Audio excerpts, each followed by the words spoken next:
Good morning, Assessor. My name is Jules Casilia. I demonstrate how to assess the patient in wound care. Definition: used to prevent infection, promote healing, and purpose is preventive infection, promoting healings, reducing pain. First, wash my hands, sanitize, and wear my glove. And prepare all the materials such as 70% alcohol, cotton ball, Lompercep, betadine, coaidine, codeine, sterile water, medical tape, gauze pad, and tree. Then, sanitize mo the material. Next, grade the patient. Hello, Mr. Smith.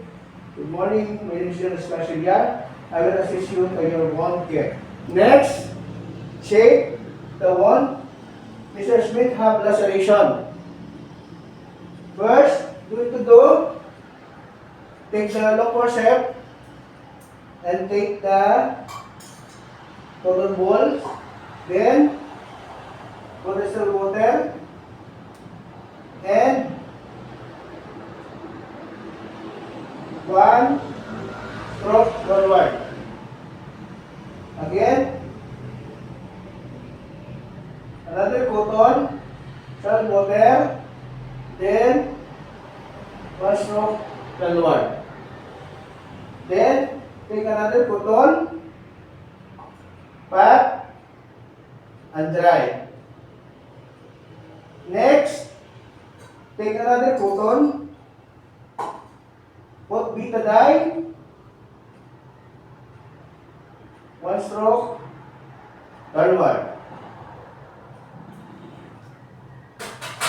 Next, take the gauze pad, put the wound.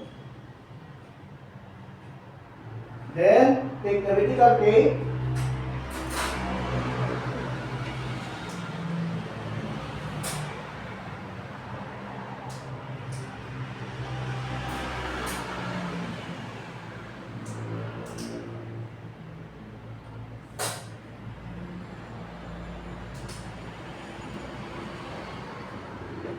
okay.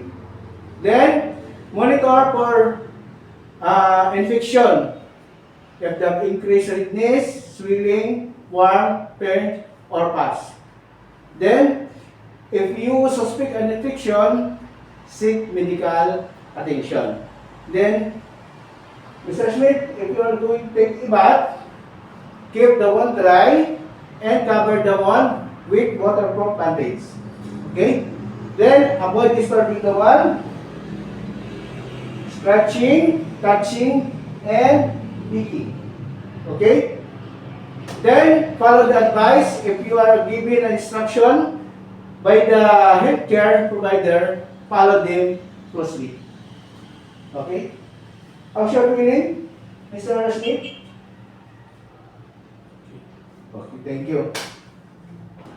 After care, I will sanitize all the materials and I will remove my gloves, wash my hands, and sanitize.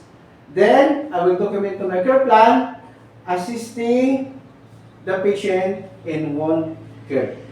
Done.